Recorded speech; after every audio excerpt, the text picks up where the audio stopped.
Halo semua, pada video ini saya ingin berbicara serius kepada seluruh rakyat Indonesia.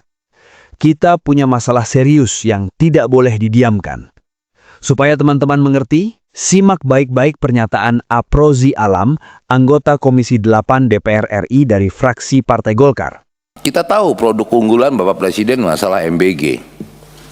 Belum satu pun yang saya temukan di dapil saya atau di Provinsi Lampung, tukang potongnya punya sertifikat halal, tukang potong ayamnya. Termasuk dapur MBG-nya pun belum memiliki sertifikat halal. Oh, kita bicara dunia begini. Sementara unggulan Bapak Presiden tentang dapur MBG, saya masih meragukan apakah daging itu daging babi, apakah itu daging sapi, karena tidak memiliki sertifikat halal terhadap MBG tersebut.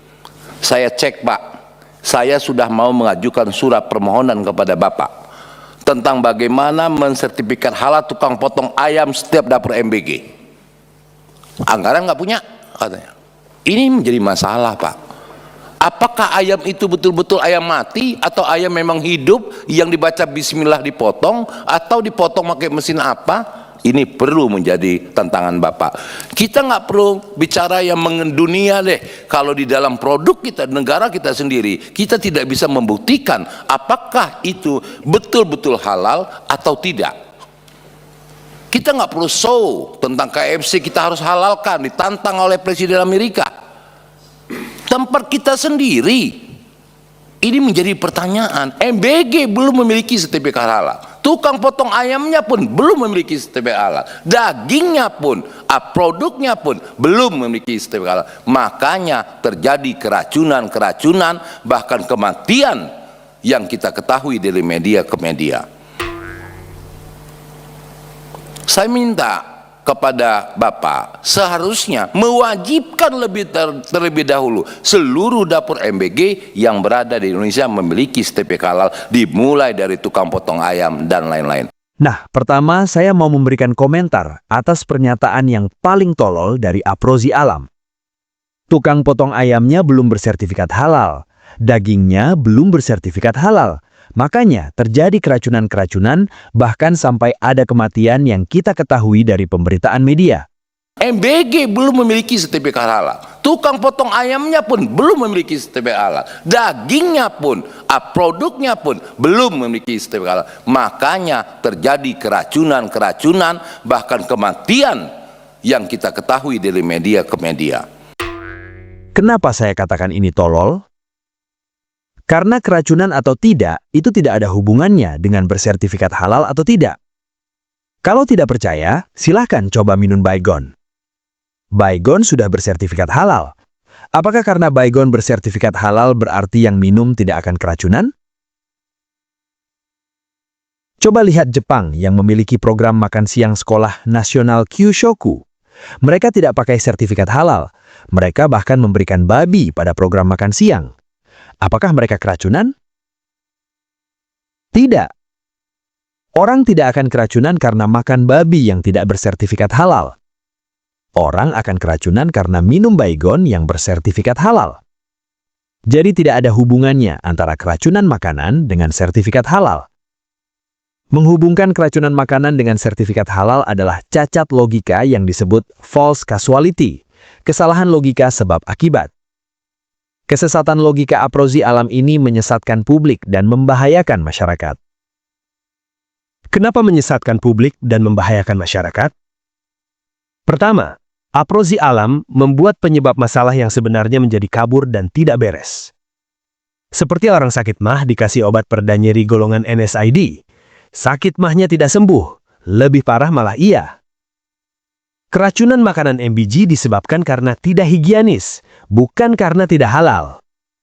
Sertifikat yang seharusnya menyelesaikan kasus keracunan MBG adalah SLHS, Sertifikat Laik Higienis Sanitasi yang diterbitkan oleh Dinas Kesehatan Kabupaten Kota, bukan sertifikat halal yang diterbitkan oleh BPJPH. Mungkin teman-teman perlu tahu, kotoran binatang itu halal menurut ajaran Islam. Jadi teman-teman jangan mengira halal itu berarti bersih bebas kotoran. Sertifikat halal itu bukan masalah bersih atau tidak bersih, tetapi apakah sesuai dengan cara Islam. Mengenai potong ayam, yang penting ketika potong sambil teriak bismillah. Gak peduli apakah kotoran ayam dibersihkan atau tidak, karena kotoran ayam halal untuk dikonsumsi oleh muslim. Makanan yang mengandung kotoran binatang tetap mendapatkan sertifikat halal dari BPJPH. Akibatnya apa? Akibatnya keracunan MBG akan terus terjadi. Bisa jadi keracunan MBG itu karena makanannya mengandung kotoran binatang.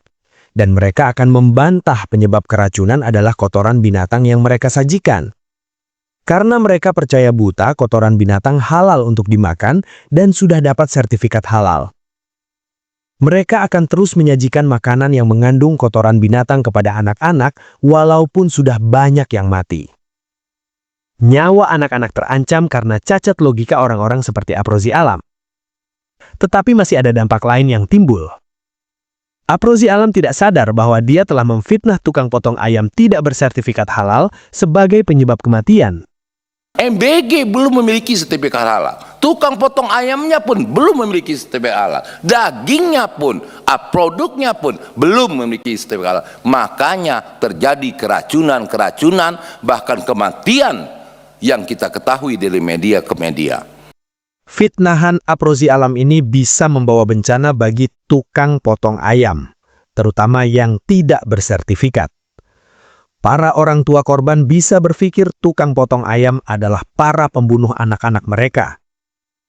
Tidak menutup kemungkinan mereka balas dendam ke tukang potong ayam atas kematian anak mereka akibat fitnahan Aprozi Alam. Jadi, kalau ada tukang potong ayam yang mati dibunuh akibat keracunan MBG, itu adalah dosa Aprozi Alam. Aprozi Alam menghasut orang tua korban untuk membenci tukang potong ayam yang tidak bersalah. Seharusnya fitnahan keji Aprozi Alam ini bisa dilaporkan ke polisi dengan pasal pencemaran nama baik dan ujaran kebencian terhadap tukang potong ayam. Selain itu, ada lagi masalah lain.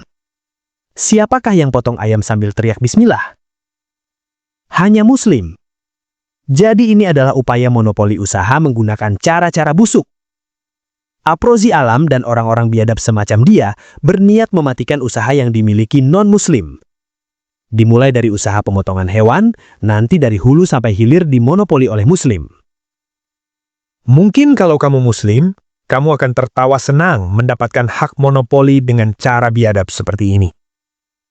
Tetapi coba kamu pikirkan jika posisinya dibalik.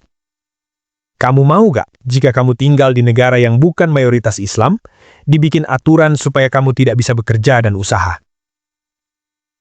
Kalau kamu tidak mau didiskriminasi seperti itu, kenapa kamu melakukannya? Program MBG ini bukan hanya di daerah mayoritas Muslim, tetapi di seluruh Indonesia, termasuk di daerah-daerah yang bukan mayoritas Muslim, bahkan di daerah yang mungkin tidak ada Muslim sama sekali.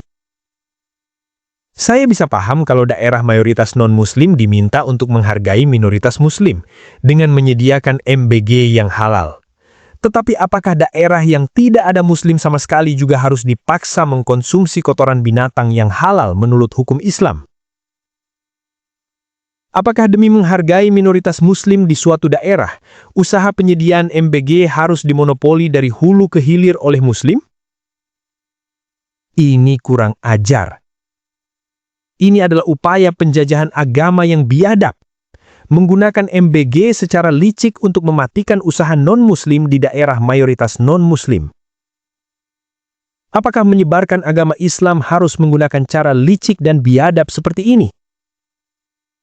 Kirim satu anak Muslim di sekolah yang seluruhnya non-Muslim, lalu gunakan satu anak Muslim itu sebagai alasan untuk mematikan semua usaha non-Muslim dari hulu ke hilir. Kalau kamu Muslim, kamu seharusnya malu melihat Islam disebarkan dengan cara licik dan biadab seperti ini. Dan buat kamu yang non-Muslim, kamu seharusnya tidak diam melihat ini terjadi. Kita harus berjuang untuk menghapus undang-undang wajib halal. Bagaimana caranya? Kita harus gugat undang-undang wajib halal. Dan ini sudah kita lakukan, tetapi masih gagal karena kita belum galang kekuatan massa. undang-undang wajib halal hanya bisa dihapus jika ada gugatan dan tekanan dari masyarakat. Oleh karena itu kita harus menggalang kekuatan massa yang punya satu visi misi yang sama, yaitu menghapus undang-undang wajib halal. Caranya bagaimana? Yang pertama kita sudah punya IKTUS. Kita buat organisasi tolak wajib halal. Teman-teman yang mau undang-undang wajib halal ini dihapus, gabung ke organisasi tolak wajib halal yang ada di IKTUS. Di situ nanti kita akan koordinasi lebih lanjut apa yang harus dilakukan. Jadi, kalau kamu ingin undang-undang wajib halal ini dihapus, gabung ke organisasi tolak wajib halal yang ada di IKTUS. Caranya, buka browser, lalu ketik ictuz.com, atau buka Google Play Store, cari ICTUZ. Ayo, kita berjuang bareng. Sekian video kali ini, sampai jumpa di video yang akan datang, dan sampai jumpa di IKTUS. Tuhan Yesus memberkati.